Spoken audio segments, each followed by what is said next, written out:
Hey guys, welcome to episode number 4 of Starcraft Mass Recall Zerg campaign. I'm really looking forward to this one. I have been playing, well, not all day, but as I was streaming today, I was doing the Lord DZ's 3-player campaign, and I'm soloing it, and I got to Heart of the Swarm, and I spent the entire time thinking, man, I wish I was playing Starcraft 1 Zerg. They're so much better.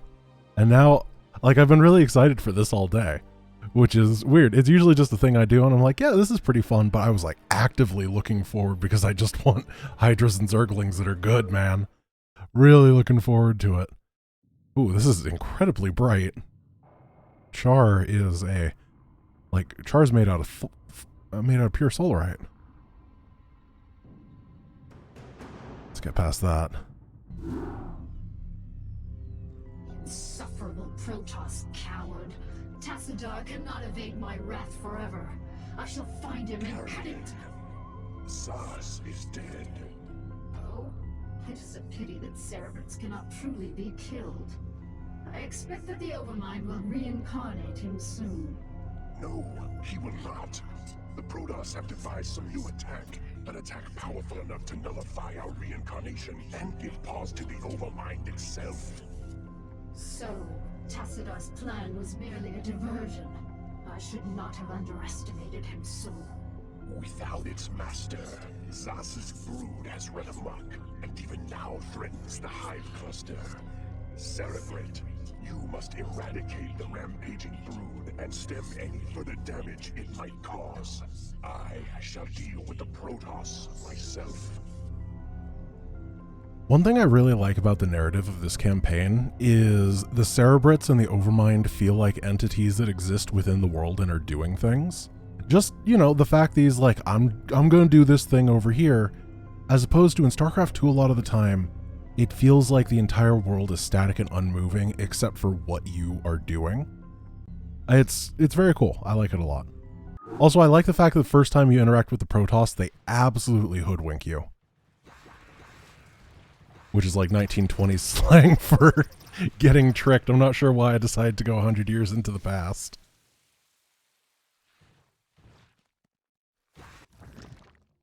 Alright, so what do we got? We got a couple Hydras, we got a couple Mutt-Mutts, and a couple Droners. Oh, yes, of course. So, what I'm going to be doing, it involves some options microing now, is just response sounds in the mission will be reduced, and during the cutscenes, they will be unreduced. And I think that is the easiest way to do it, where you get the best of both worlds for just a couple seconds worth of menuing.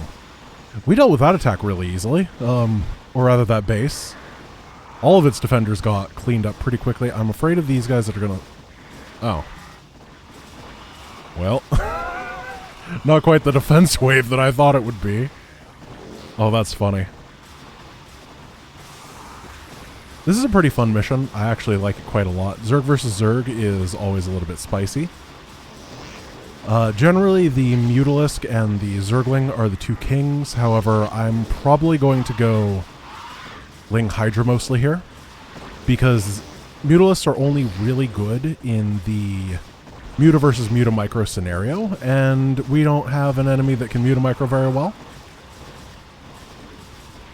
So we don't have, and they have pre-established defenses. That's the other thing, is Mutas are really good at tearing apart defenses, which is, or as they're being constructed, but not once they're like already there in mass. So we're going to avoid that, because I just don't think I'll have the firepower. Getting 2 hatches to start with, this is because this is what Ace told me to do when I was learning to speedrun this mission. 2 hatch is the golden number. You don't want 3, you don't want 1. Otherwise it takes way too long to get your economy going. Oh, these are aggressive guys. Let's see if we can pull them over here. And these Hydras, I haven't lost a single one. Is Zerg underpowered? Because Zerg obviously cannot beat Zerg. This is kind of ridiculous. I really, really, really like StarCraft 1 Zerg. I wish that StarCraft 2 Zerg worked the same as this faction, because it just clicks with me really, really well in a way that the StarCraft 2 variant didn't. If you've never played StarCraft 1 Zerg before, I'd give it a shot. 8 out of 10. I don't know what techs we have available. I am looking forward to that. If we could get maybe some defilers or something, that'd be pretty good. Defiler mound.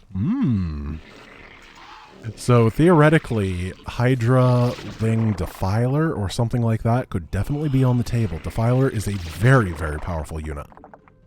I would argue, I don't want to say that the Defiler is the best unit in the history of RTS, but it's like really high up there. It's a little bit insane. I'm gonna definitely make some use out of them. Though Zerg versus Zerg is where they are their weakest. So I might have to just hold off on them for a little bit later. They're definitely great against Protoss and Terran though. Yeah, I think that we'll save it for that time. Alright, so what do we have going? Just getting this little saturation going. There's 1, 2, 3, 4, 5, 6, 7... 7 good minerals in a line and then some off on a weird place. So we only need a couple more workers and then we're going to be done with saturation. There's a lot of bases on this map if I can recall. I know to the left there's one. I know to the right I have bad memories of trying to attack that area too soon and it going really poorly. So I'm going to try not to do that. Instead, I'm just going to get my pool. I'm going to get my gas. Then I'm going to flood a lot of upgraded Zerglings, and we're going to use those upgraded Zerglings to take more bases to tech into more powerful stuff. There's a future out there where Guardians might be part of it. I'm not entirely sure. Maybe Hydra Guardian. It depends on my gas. That's the thing. I definitely want the Zerglings to start out with, because they have that very cheap gas cost. They let me tech up at the same time as I'm getting them. And then we can figure out the later stuff, well, later. But Guardians are very good long-range siege. They're very average long-range siege. And then the Hydra can protect them. And I like that sort of style. It's kind of like what eventually the Lurker becomes. However, the Lurker does not exist until Brood War. And then makes its resurgence in Starcraft 2. Though in Heart of the Swarm, the Impaler is way better. Uh-oh. Here come the Zergles. So one thing I wanted to note is, because I've had people talking about this for a bit, I am going to do a full reinstall of Mass Recall starting tomorrow's VOD. So it is currently a Monday. Tuesday is the day that I have off, and I can actually have time to sit down, reinstall it, make sure that everything is prim and proper, and hopefully that will fix every issue once and for all. I say with my, not my eyes crossed, with hope glimmering in my eyes. We will see. Getting a round of Zerglings because I'm a little bit afraid of the future.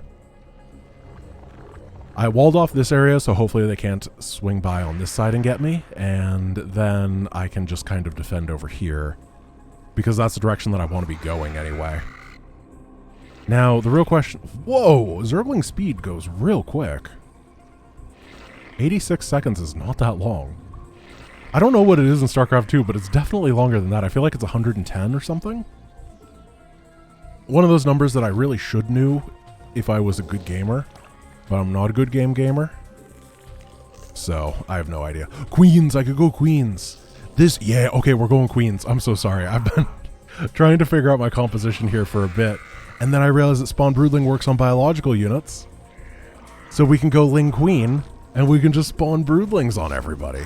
Oh, that's going to be really sweet. I'm looking forward to this.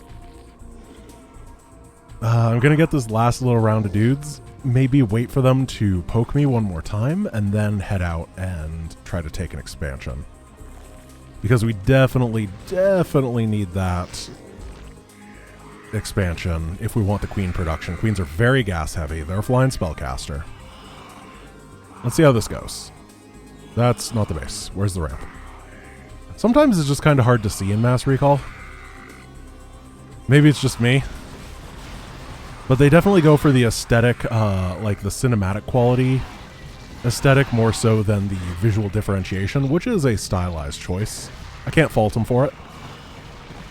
But I do, especially in a single-player experience, where it's not like you are going to lose a game against another gamer because of that. It's more of, I get lost looking for a ramp for a couple seconds, which in the grand scheme of things isn't that important.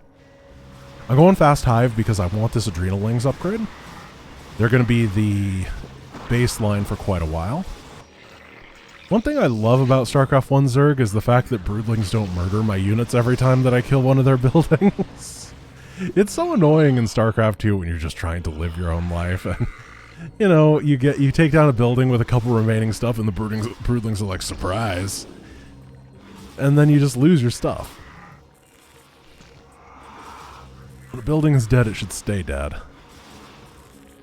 Alright, we're going to saturate the space. Get that economy going nice and cleanly. Try to make sure that they don't have the ability to run over here and stop me, and hopefully get 2-2 very soon. So I've talked before about how long upgrades take, but just to put that in perspective, I got 1-1, or I started 1-1, and then I got a lair, and then I got a queen's nest, and then I got a hive in the time that it took for +1/+1 to finish. It's so slow. It's glacial in this game. I think it's actually fairly healthy for the game. It's just something that you're not used to if you do StarCraft 2, where you click it and then a little bit later it's done and you're like, oh, it was fun. Fun's not really the right word for getting, I don't know. Upgrades are kind of fun. Let's go to Adrenal. Is it really only 20% increased attack speed? That feels incorrect to me. I thought it like made you do, it feels like you do infinity more DPS. I guess it's because you already have a 0.47 attack speed. So 20% more of attacking infinity times per second is me getting counterattacked by a bunch of Zerglings. Look at how fast they do damage! And these ones don't have Adrenal. Well, this is why you go 2-hatch. My goodness. Oh, we have extra larvae here that we have to spend. Where are you mining from? I don't like it when they steal my minerals. What are you gonna do, build? No, you're not... It's like trying to do camouflage over there. Oh, hello. Getting garmed. Garm brood coming at us.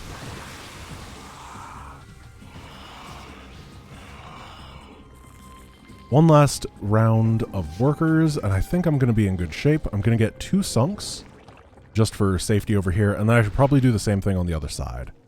That will give me the freedom to move about the map without being super stressed. Adrenal is done. So now, yeah, 0.47 to 0.29, that's not 20%, right? I'm not crazy, right? I think it's a tooltip error. There's... Oh gosh, I'm looking real stupid in this VOD, aren't I? There's some guy that's like trying to tell me, he's yelling through the screen. He's like, Grant, it is 20%, you fool. And I'm like, no, it's not. I don't know. I don't know, man. I don't understand your math magic. I'm gonna go attack someone with my Zerglings and start banking. Why are queens so cheap? 100, 100 is... Okay, I thought they were like 150, 150. Huh. Alright. Not gonna complain. I'm gonna wait for 2-2 actually before I truly commit to going in. Probably get a nice little round of lings to help out here, because all my gas is gonna be going to 3-3. I wanted to start the upgrade. Oh, this is the upgrade that gives you energy when you spawn and you're supposed to time it out. So that you're... We'll do that next time. Alright, 2-2 is almost done. 3-3 is almost on the way. Alright, we're super powered now. Let's go party. Let's see how this goes. This is an Ultralisk. That was an Ultralisk. Why are Zerglings so good? There's... Nobody that plays StarCraft 2 looks at that fight and predicts it to go like that. Nobody. Ultras don't actually do area damage in this game. They are like real big beefcakes that charge in really fast, but... Oh, that is ridiculously funny. I love it. we're gonna get this, and then we might as well get another one right next to it so we can get the gas geyser. Oh.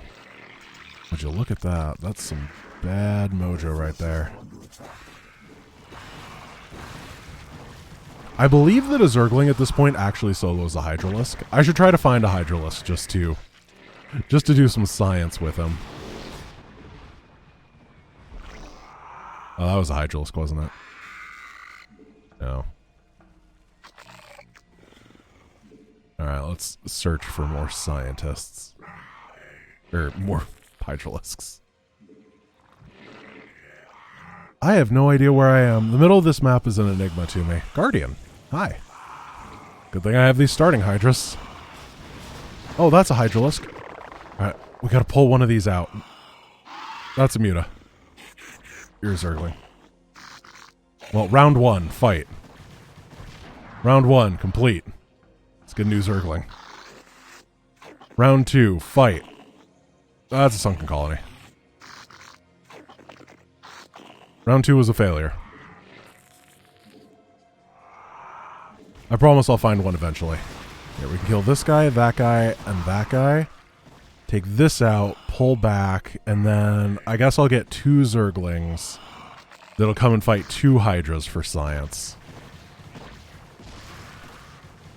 They didn't even die! They couldn't kill a single Zergling! And it didn't have 3/3. Oh, wonderful. Alright, let's get these queens going out and spawning broodlings before I accidentally Zergling all my opponents to death. The big base is right up here, I'm like 90% sure. As far as I remember, it can be pretty scary, especially mass recall sounds like a bad time for me. We'll see how this goes. Alright, so spawn broodling is B. Yep, that one-shots things. Oh, Ultralisk? Nope. Nope. You thought you were cool. Now you're dead. Economy? Nope. I asked about robo ground units and someone pointed out that the probe is absolutely one of those, so it's the only one that's immune to my amazing broodling harass. I wish there was player versus player in this so we could do the true broodling harass. Alright, so these didn't do that much because it costs a lot of energy. It's 150 to spawn broodlings, which is absolutely fair because it's a literal one-shot mechanic. I need to make a Scourge nest so I can get some Scourge to finish off this stuff because there's a lot of air around here. Are you dropping? What are you doing? You're just visiting? Oh hey, we died. Well, we didn't die, but we didn't win. There's a lot of sunks around here. I gotta be very careful with those.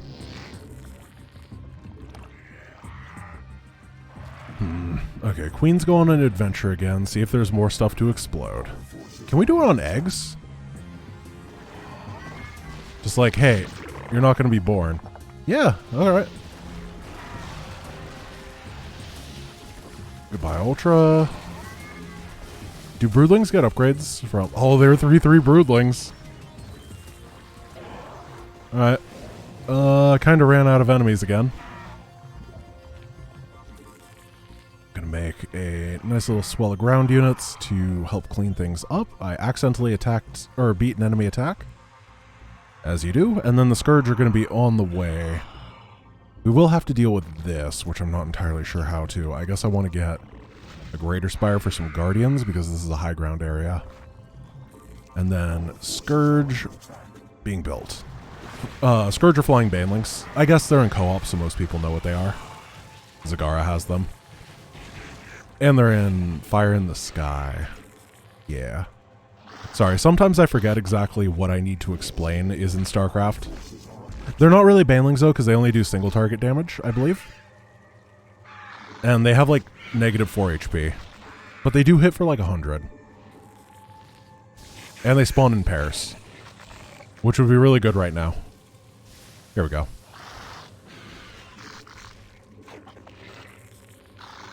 They're what makes ZVZ so weird in professional StarCraft 1. It's this very, very awkward dance because the Muta is so good, but the Scourge is really cost efficient against the Muta.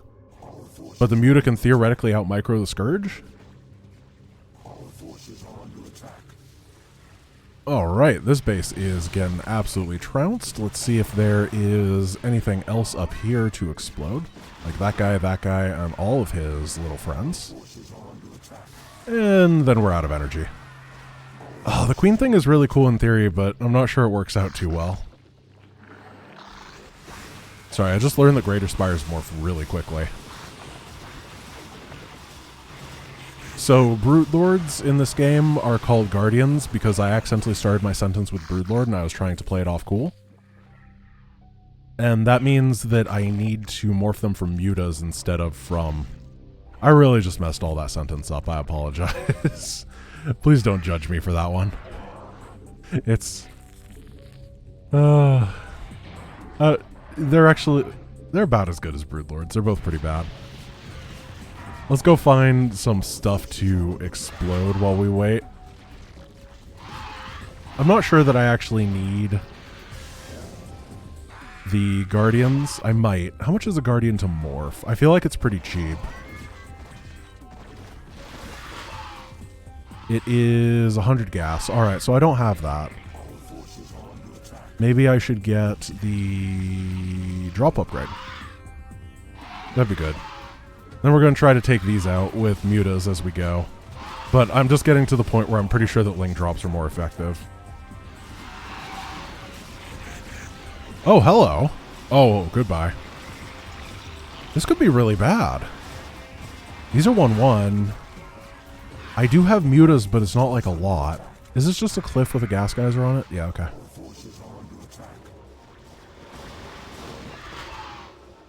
Oh, this is where my Spire lives. So what I'm going to do is I'm going to pull everything. I have Scourge, and then I have Lings. And the Lings are actually going to be very useful because I can put them underneath the enemy. And that'll mean that the Mutalisk Glaive bounces will not bounce to my mutas as often. That's how you get an advantage in Muta v Muta. Also, the Scourge just blew everything up, so that's also how you get an advantage. Fun fact, creep doesn't exist as a health depleter in this game. So if a building is off of creep, it just is off of creep. It just lives its full life. Just needs to be there to be born. Let's see if we can bust this final area with what we got. Try to take down some of the anti-air. Looks like most of the anti-air is gone. It got broodlinged. And they're morphing a lot of Guardians, which obviously don't have the ability to hit air. So that's going to give us a little advantage, and we should be able to take this ZVZ after about half an hour.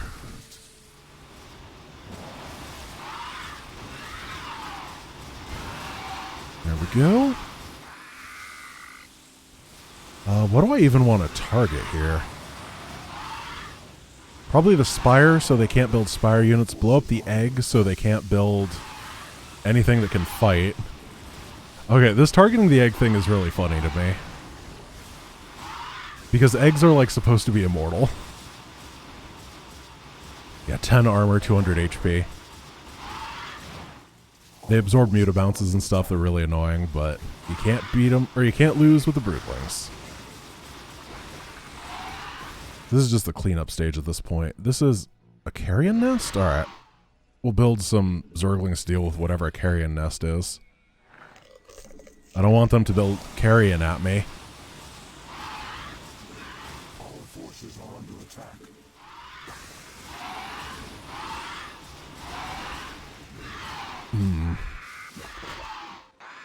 Oh, down here, of course. I was trying to figure out where those last two buildings were. I knew they were somewhere on the map. And this is going to be it. I believe this is the last Zerg versus Zerg that we do until Brood War. Which is kind of a shame. It's a fun matchup. I love the diversity in matchups. I feel like they struggle with the storyline sometimes to get that diversity in these campaigns. Oh, one sec. Options. Sound. just for you.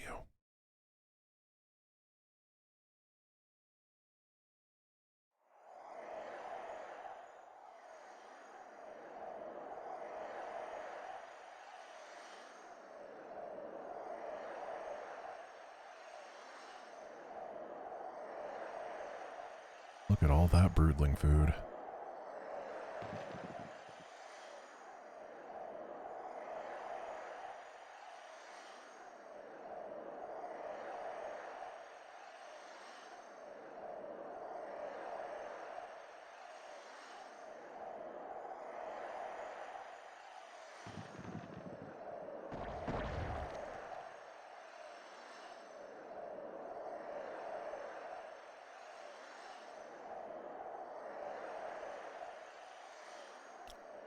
So one thing I found with the in-game cinematics that they make is that the tempo is often, like, I like the ideas behind them and I think they're produced with good quality, but then the speed that they play out is just, it's too slow.